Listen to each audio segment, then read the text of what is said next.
There's this moment, I think every creative knows it, where you have a vision so clear in your head, it almost hurts. You can see the shot, the way the light catches the subject, the slow push in as the music swells, the exact frame where everything clicks. And then reality hits. The gear alone is a few $1,000s, the crew, the location, the permits, all of that adds up fast. But honestly, the money isn't even the biggest problem. It's the time. The weeks of pre-production, the coordination, the scheduling, the back and forth just to get everyone in the same room on the same day. By the time you've sorted all of that out, the creative momentum is gone. And that vision, it just sits there, waiting. That's the problem Cinema Studio 2.5 was built to solve. Higgsfield didn't build this tool for tech people. They built it for filmmakers. And I think that distinction matters more than people realize, because most AI video tools feel like they were designed by engineers who've never held a camera. You get random, unpredictable outputs, no real control, and every time you try to describe what you want, it feels like you're fighting the tool instead of creating with it. Cinema Studio is different. It was co-developed with actual award-winning directors and editors, people who understand what a rack focus means, who know why a 35mm on an anamorphic body feels different than a 50mm on a spherical, who obsess over the difference between a motivated camera move and a random one. And that influence shows up in every single feature. So here's what's new in version 2.5. And I want to start with the thing that changes everything about how AI video characters actually work. It's called Soulcast. Soulcast is Higgsfield's character creation engine. You're not just describing a character and hoping for the best, you're building an actor. Genre, era, archetype, identity, physical appearance, height, eye color, hair, facial hair, outfit, budget, all of it. And here's the part that actually matters. Soulcast characters maintain consistent likeness across every single generation. You know that problem where your AI character looks like a completely different person every time you generate a new shot? That plastic, slightly off, uncanny look? Soulcast solves that. Your character is your character, from the first frame to the last. Save them to your elements library and pull them into any future project. You could have up to 3 Soulcast characters in a single keyframe. You're not making a clip anymore, you're building a cast. Okay, so let me walk you through what the full workflow actually looks like, because 2.5 is the first version where you can go from face to final look without ever leaving the platform. They are calling it cast to cut. Step 1, you cast your character. Pull a Soulcast actor from your library or build a new one on the spot. Set your location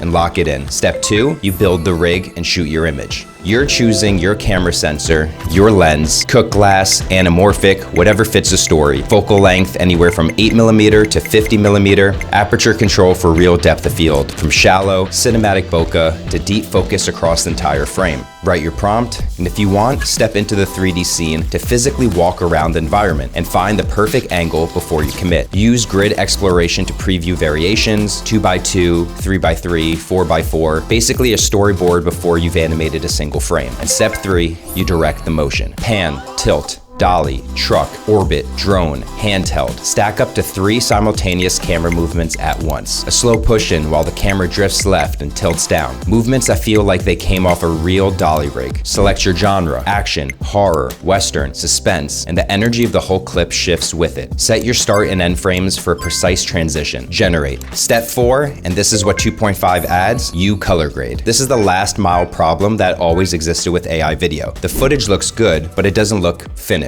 It doesn't have the color language that separates a YouTube clip from a film. Cinema Studio 2.5 fixes that. Built right into the workflow, you now have a full post-production color grading suite. 6 controls: color temperature, warm or cool, you're setting the mood, contrast and saturation, tonal depth, color intensity, sharpness and effects, how crisp the image sits. Highlights and bloom, that soft glow around bright areas of the frame. Film grain, 35mm, 16mm, that analog texture that makes digital feel alive. And exposure, overall scene brightness. These aren't random sliders. These are the controls a colorist reaches for on day 1 of a grade. And now, they are right there, at the end of your generation workflow, before you ever hit export. Full 4K output, native CinemaScope widescreen framing, cast to cut in one place. Now I know what some of you are thinking because I've seen the comments. I read the threads. AI is killing art, it's all slop, it takes away from real creativity, and honestly, I get it. If your only exposure to AI generated content is the weird 6-fingered nightmare stuff flooding social media. Genghis Khan at the plate, here comes the pitch, swung on, drilled!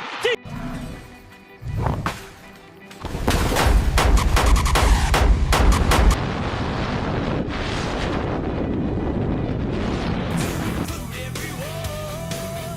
Yeah, I'd be skeptical too. But here's what I think that argument misses. The skepticism assumes that the tool is the art. It's not. The art is the idea. The art is the taste, and the art is the decision to frame it this way and not that way. A camera didn't replace painters, a synthesizer didn't replace musicians, an editing suite didn't replace storytellers. Tools evolve, they always have, and the people who use those tools with intention, with vision, they're still the ones making the art. Now, the other thing I hear a lot is art was never meant to be convenient. It's supposed to cost something. And I disagree, because the thing art should cost you is your taste, your vulnerability, the courage to put something out that might not work, not your time. Time is the one resource you cannot get back, and it's the most valuable thing any creator has. But should it cost you thousands in gear and weeks of your life and logistics before you even get to try? Should it cost you an entire crew and months of coordination just to test whether your idea has legs? That's not the price of art, that's the price of access. And those are two very different things. The most valuable thing any creator has is time. And every hour you spend fighting logistics is an hour you are not spending making something. If a tool gives you that time back, if it lets you try 10 ideas instead of one, that's not cutting corners. That's multiplying your creative output. The slop that people point to, the lazy, soulless, generated for engagement garbage, that's not an AI problem. That's a people problem. Lazy work existed long before AI. The difference now is that the people who actually care about the craft, the ones with real vision and real taste, they finally have tools that can keep up with them. And that's not less creative, that's more dangerous. I keep coming back to that idea. The vision sitting in your head waiting. Cinema Studio 2.5 doesn't promise to replace the craft, it promises to get out of the way of it, to make the distance between what you imagine and what you can actually make smaller, faster, and more beautiful. If you've got a story you've been waiting to tell, there's never been a better time to start. The link to Higgsfield is in the description. Go out and make something. Thank you so much for watching. Like always, make sure to like and subscribe, and I'll see you guys in the next video.